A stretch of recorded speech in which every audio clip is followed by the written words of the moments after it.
ایک روٹی والے کا واقعہ میں نے آپ کو سنانا ہے، اور یہ بڑے ہی مشہور و معروف بزرگ سے منسوب واقعہ ہے۔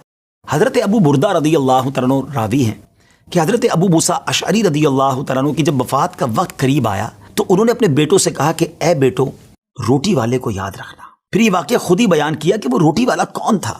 آپ نے کہا کہ ایک شخص تھا جس نے 70 سال اللہ کی عبادت کی، بڑی عبادت کی، مگر 70 سال بعد جب وہ باہر آیا تو شیطان نے اس کو بہکایا اور وہ ایک عورت کے فتنے میں مبتلا ہو گیا۔ 7 دن اور 7 راتیں وہ اس عورت کے ساتھ رہا، غلط کام ہو گئے۔ اب اس کو پھر شرمندگی ہوئی کہ یہ میں نے کیا کیا، 70 سال عبادت کی اور یہ 7 دن اور 7 راتیں میں نے گناہ میں گزار دی۔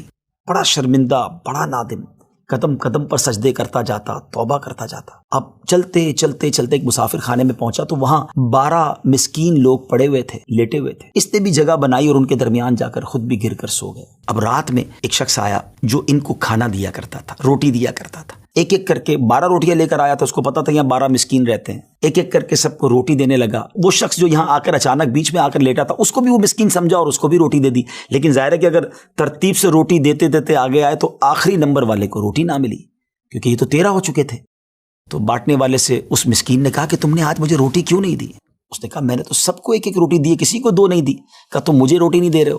بہرحال وہ ناراض ہو گیا کہ ٹھیک ہے، پھر تم اگر یہ سمجھتے ہو کہ میں بددیانتی کر رہا ہوں تو میں تمہیں کچھ بھی نہیں دوں گا۔ یہ کہہ کر وہ شخص تو چلا گیا، مگر وہ مسکین بیچارہ بھوکا رہ گیا۔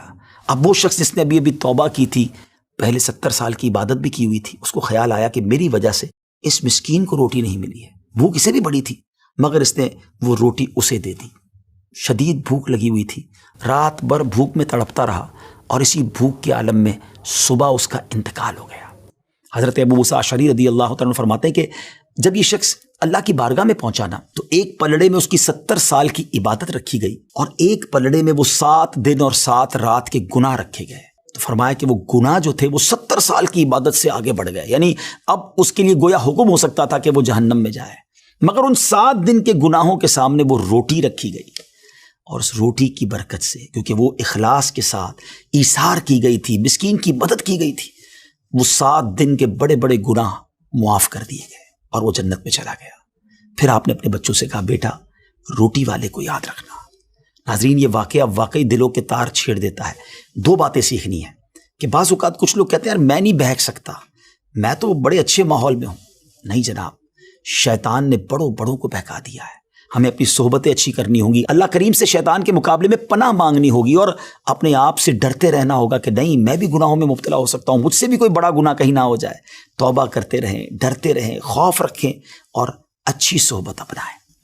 اور دوسری بات، صدقہ جو ہے نا وہ گناہوں کو مٹا دیتا ہے۔ صدقہ اللہ کی بارگاہ میں بڑا پسندیدہ ہے، غریبوں کی مدد کرنا یہ اللہ کو بڑا پسند ہے۔ ہمیں بھی چاہیے کہ وقتاً فوقتاً اپنے غریب پڑوسیوں، غریب رشتہ داروں، غریب مسلمانوں کی مدد کرتے رہیں۔ اور دعوت اسلامی کا شعبہ FGRF سبحان اللہ دکھیارے مسلمانوں کی شاندار انداز میں مدد کرتا ہے۔ سیلاب زدگان کی مدد کتنے بڑے پیمانے پر کی گئی اور یہ سارا سال ہی اب کچھ نہ کچھ سلسلہ رہتا ہے، تو آپ بھی FGRF کا ساتھ دیجیے، دکھیارے مسلمانوں کی مدد کیجیے۔ اللہ آپ کے رزق حلال میں برکت عطا فرمائے اور ہم سب کے گناہوں کو معاف فرمائے۔